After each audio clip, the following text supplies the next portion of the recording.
Hi, this is Chris Slogar from BuckeyeInklings.com. I'm an independent Stampin' Up! Demonstrator, and I have a project today that uses two of my favorite products from our Occasions catalog. And let me show you the project first, and then I'll explain what the products are. This is a treat holder made from our Mini Treat Bag that has a little pocket for one of these original size Ghirardelli squares, not the minis that are available now. And then it also has a pocket in the back for a note card. So that's cute. You can do a little combination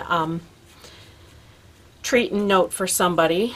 The products are the Stacked with Love paper stack, which is the best-selling item out of the Occasions catalog. It has these great black and white designs, some with hearts on one side, and then of course the Valentine colors, real red and some coral and cantaloupe on the other side. So all these great patterns, and the paper size is 4.5 by 6.5. The other product is, as you've guessed already, the Mini Treat Bag Thinlits. And if you have these two products, you know the problem is this Thinlit is bigger than the paper. So I'm going to show you the way I deal with that. I know some people make 3 pieces out of the Thinlit to piece together. I like to do it in 2, and that also eliminates the seam that would be on the back of the bag. If you can imagine, this is a folded bag, and there would be a seam here normally, but instead we're going to have a crease, a fold. And I'll show you how we do that and how you can use your paper stack with this Thinlit. Okay, so first of all, I am going to take, these are sheets right out of the stack, so I haven't cut them, and I'm going to score one at 2 inches. And I am going to fold that. And this will be the back piece for our treat bag. And right now I'm not going to make the project as shown. I'm going to just show you how to make the bag first so you can do that. So here we have that folded, and I put the smaller side down. I'm going to take, get this into view, I'm going to take the Thinlit piece for the back and locate the fold right along, there's this little ridge line that's so cute at the top of the bag, the mountains and valleys. I'm going to locate the fold right on the peak of the second mountain there. So you're going to skip the first one, go to the second one, line that up. This will also put this over at the edge of the folded paper. And we're going to send this through the Big Shot.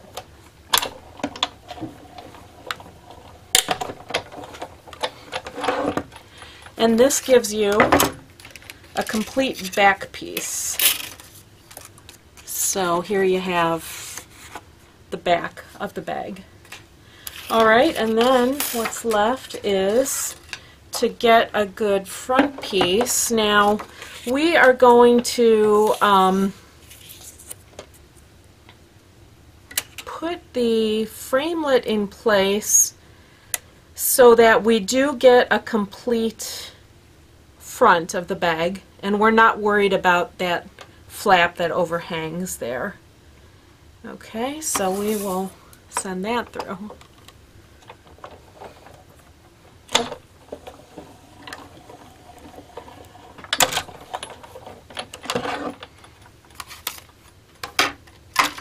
Okay, so here we have the front and a back piece, and we will set aside our framelits and our Big Shot now. Okay, so to assemble the bag, we're going to find the score line on the back, fold that good. This side, which was the 2-inch side, is actually going to be too wide for the bag. You'll see that, but we like to err on the side of being too wide, and then I just like to cut that off, because if it's too small, that's no good. Alright, so we're going to find the crease on the front as well, and also on the bottom flap. I'm sorry if this paper makes your eyes buggy, but I wanted a print that I could line up straight easily. Okay, so you can see this will come together as a front and a back of a bag. And as I said, that section that we scored at 2 inches, it's a little bit wide, doesn't line up perfectly. We're not going to worry about that. We are going to hide this ugly tab by snipping it off. Oops. And I'm just going to put the bag together real quick here. Sticky strip on that edge and that edge. Now, let me see. Don't attach to this oversized edge first. Instead, we are going to get the other side in line first. And I just like to kind of, actually I guess I normally go this way. I'll stand this up, kind of line it up. Use the table to help me keep that all flat. And then press that down. And then, like I said, don't be too surprised, but this side is going to be too big.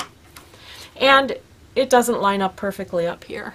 I am not concerned about that because we're simply making a bag. We're not building a rocket ship. And voila, there's your bag. You can close up the bottom.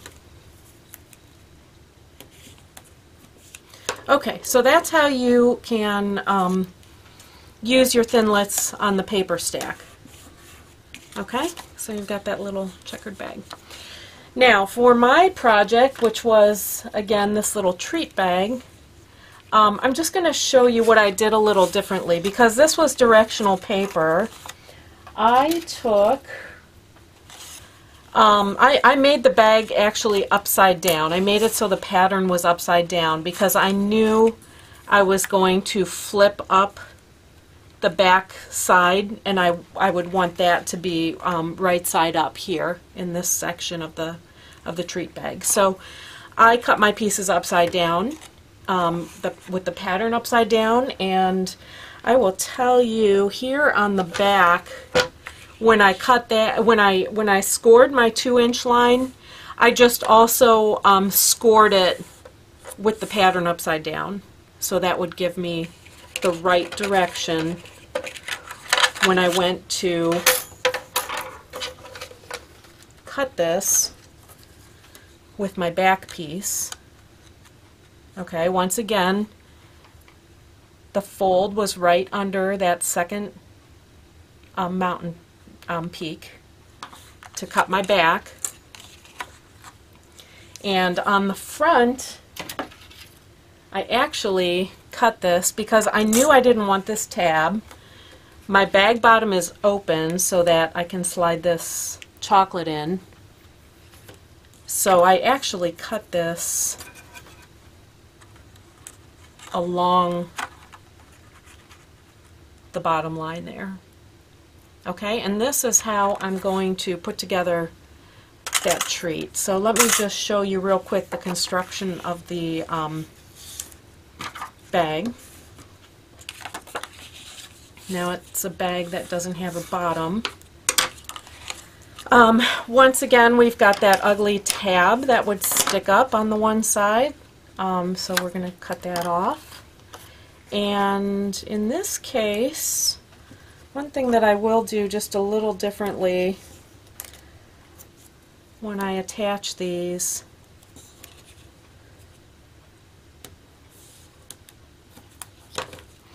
here's the back and here's the front.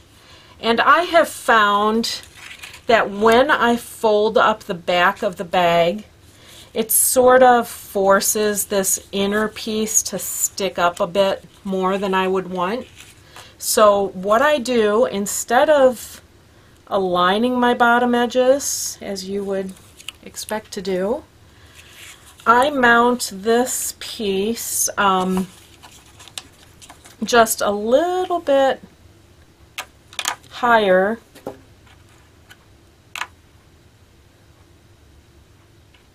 than the bottom of the bag. Well, that was kind of a lot higher, maybe a little less than that, but you get the idea. And again, I'm sticking it together, doing all the same steps, except this bag doesn't have a bottom. Okay, once again, too wide here, and we're cutting that away.